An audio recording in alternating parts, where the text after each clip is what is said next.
안녕하세요. 성악가 사무엘 윤입니다.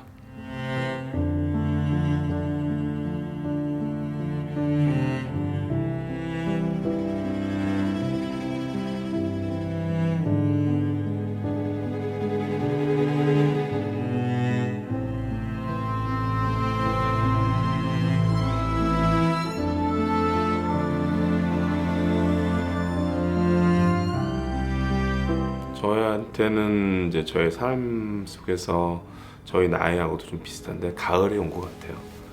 이제 뭔가 성숙해지고 그리고 본연의 색깔이 나오는 그런 시간이 저희 나이와 함께 또 제가 한국에서 이제 사는 삶도 이제 비슷하게 그런 계절과 비슷하지 않나 그런 생각이 듭니다.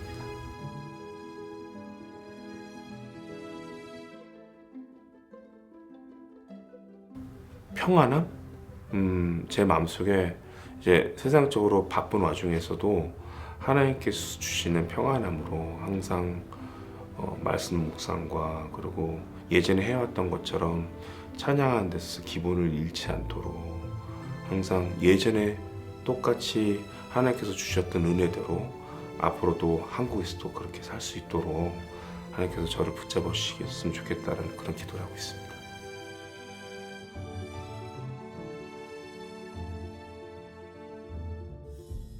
궁정가수라는 칭호는 어떻게 이제 독일말로 하면은 칸머생어라고 그러거든요. 이제 보통 이제 사람 이름에 이제 사무엘입니다 그러면은 이제 앞에 KS 이렇게 해가지고 약자를 이렇게 적어서 이제 그 사람이 이 음악가가 그러니까 성악가이기 전에 음악가로서 그리고 또 어떻게 보면 예술가로서 이 사람의 인생 자체에 대해서 인정해주고 그리고 이 예술적인 어떤 가치를 이 독일 나라에서 증명해주고 또 영향을 끼쳤던 사람들 그런 사람들을 나라에서 심사를 해가지고 그들이 결정해서 주는 명예 같은 상이에요. 그래서 그거를 제가 이제 한국에 오는 게 결정이 됐는데도 불구하고 독일 주정부에서 결정하셔서 저한테 선물처럼 주셨습니다.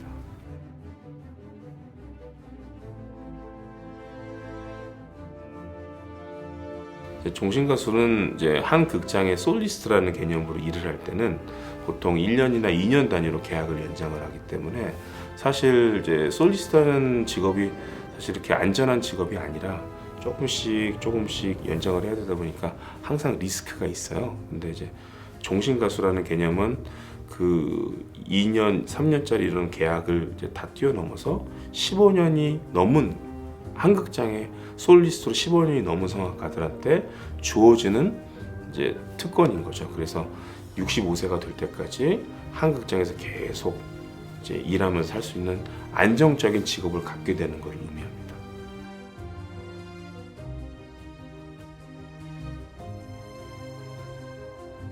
저는 94년도에 이제 이태리 유학을 가서 99년도에 이제 독일 쾰른으로 이주를 해서 99년도부터 2022년 2월 달까지 근무를 했으니까 23년 동안 근무를 했죠.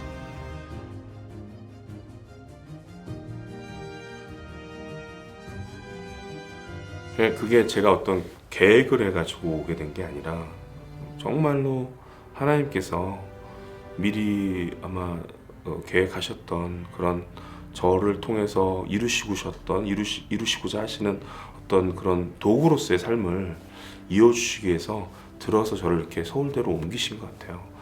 정말로 예상도 못했고 이제 특히 이제 제 나이 때 일어나는 일들이 아니에요. 사실 이렇게 한국 나이로 51살이 돼서 교수로 온다는 것도 사실 쉬운 일이 아니고 아마 하나님께서 아마가 아니라 분명히 저를 이제 쓰시고자 하는 그런 계획 속에서 서울대라는 어떤 그런 도구로서 어떤 교육을 하는 교육자로서 그리고 일단은 그런 자리를 허락하셨고 앞으로 여기서 제가 찬양 사역자로서 쓰임 받을 수 있도록 그렇게 하신 계획이라고 생각을 합니다.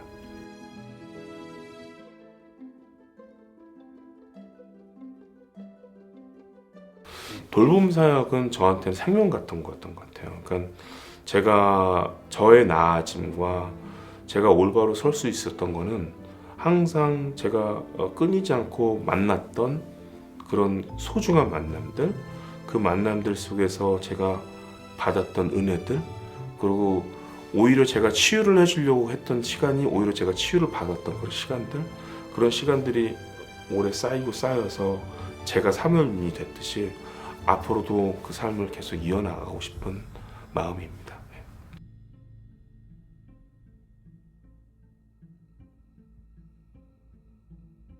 재능은 거저 받았다고 생각을 합니다. 하나님께서 저 아이들한테 목소리를 허락하셨을 때에는 그 목소리에서는 어떤 권리도 없고, 하나님께서 이거를 제가 마땅히 드려야 된다는 찬양의 의무로서 이제 생각하게 해주시고 난 다음부터는 제가 이 목소리로 이게 저희가 갖고 있는 특혜가 아닌 하나님께서 저를 통해서 앞으로 쓰셔야 되는 도구로서 쓰임 받아야 되는 찬양자로서 앞으로 쓰임 받기 위한 계속 쓰여져야 되는 도구라고 생각합니다.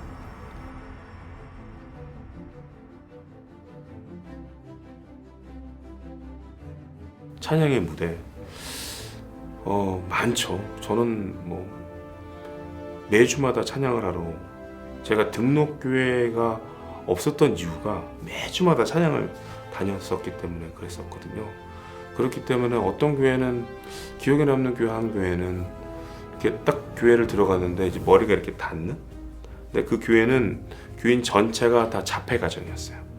그러니까 자폐 아이들이 있고, 그리고 그 목사님도 그 자폐 아이 가정을 위해서 섬기려고 모든 거를 다 사재를 다 털으셔서 교회를 설립을 하셨고, 그 목사님도 거기서 먹고 자고 하시고, 그리고 거기에 있는 모든 가족들이 다 교회 문을 딱 여는데 청국장 냄새가 확 나더라고요. 그래서 제가 그때 저는 여호와는 나의 목자시니 했는데 그 한 구절 딱 들었는데 다 우시는 걸 봤어요. 어떤 분들한테는 찬양이 어떤 사치로 들릴 수도 있겠지만 어떤 곳에서는 찬양의 여호와라는 그 한마디만으로도 그 교회 전체가 다 한마음이 되는 순간을 느낄 때도 있고, 그 교회뿐만 아니라 너무너무 많은 일들이 있었죠. 그런 어떤 하나님께서 저한테 미리 이렇게 계획하셨던 찬양의 자리들은 어느 한 군데도 우연이 없고, 그곳에 저의 찬양을 통해서 만지심이 있을 곳에 저를 항상 보내셨던 것 같아요.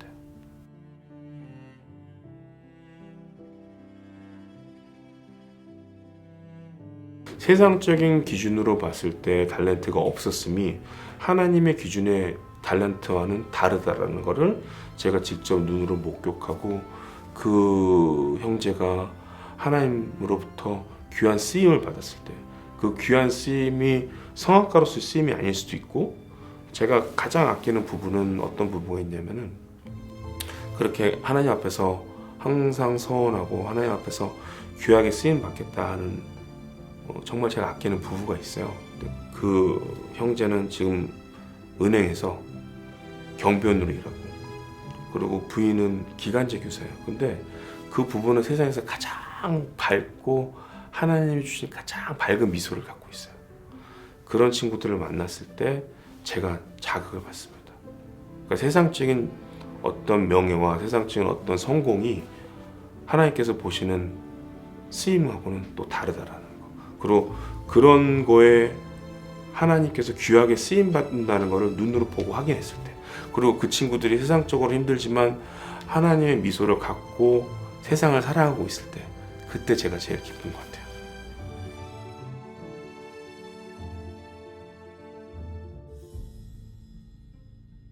자기가 갖고 있는 감사함이 너무 가득 찬데 주위를 못 돌아보고 내가 갖고 있는 어떤 드라마틱한 어떤 문제가 있다고 생각을 하지만, 오히려 지금 그 자체로도 감사할 조건인 것을 잊어버리고 사는 사람들을 봤을 때, 그리고 그거에 헤어나오지 못하는 것을 봤을 때, 그러니까 그거를 좀 도와주고 싶어도 그 늪에 빠져가지고 헤어나오지 못하는 걸 봤을 때, 그때 안타깝고 슬프고 그랬던 것 같아요.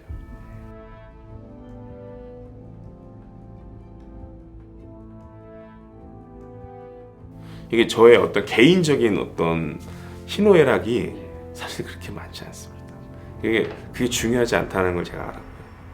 그래서 물론 그 부분에서 단락을 나누실 때 그런 부분도 이제 생각을 해주시면은 이제 어떤 나의 기준이 아닌 남의 기준에 있어서의 그 사람의 어떤 희노애락을 같이 나눌 수 있다라는 그것만으로 저한테 감사할 수 있는 것 같아요.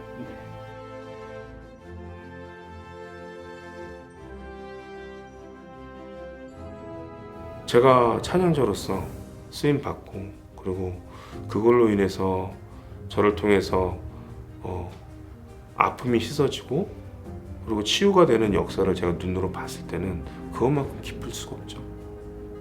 그냥 저는 찬양을 하나 했을 뿐인데, 저는 그냥 여호와는 나의 목자신 시편 23편을 불러드렸을 뿐인데, 그것 때문에 마음의 위로움을 받으시고 하나님과의 소원했던 관계가 회복되는 것을 만약에 경험하셨다면 그것만큼 제가 저의 어떤 단지 받은 이 목소리로 그런 어떤 도구로 수용받을 수 있다는 걸 제가 눈으로 봤을 때는 그만큼 기쁜 게 없죠.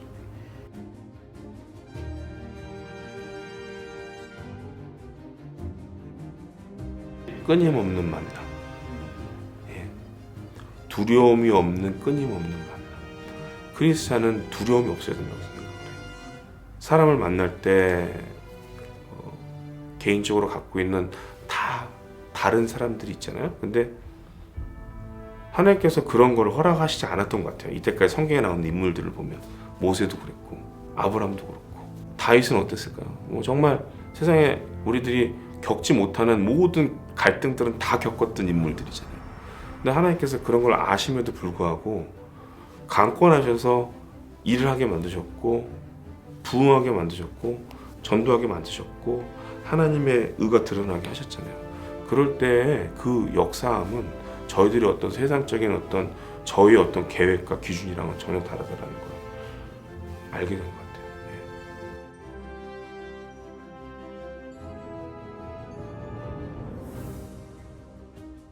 나와 가장 가까웠던 사람이 아닌 나와 가장 먼 나와 전혀 상관없는 사람을 위해서 기도해 보신 적이 있는지, 만약에 기도해 보신 적이 없다면 다시 한번 내 눈길을 그쪽에 돌려서 내가 도와줄 수 있는 사람들, 그게 영적으로든 아니면 경제적이로든 그런 거를 찾으려는 노력을 할 때 하나님의 사람들이 더 많아진다는 걸 제가 겪었고 그런 노력이 필요하다고 저는 생각합니다. 나와 전혀 상관없는 저 멀리에 있는 사람을 위해서 기도해 보신 적이 있으신가요?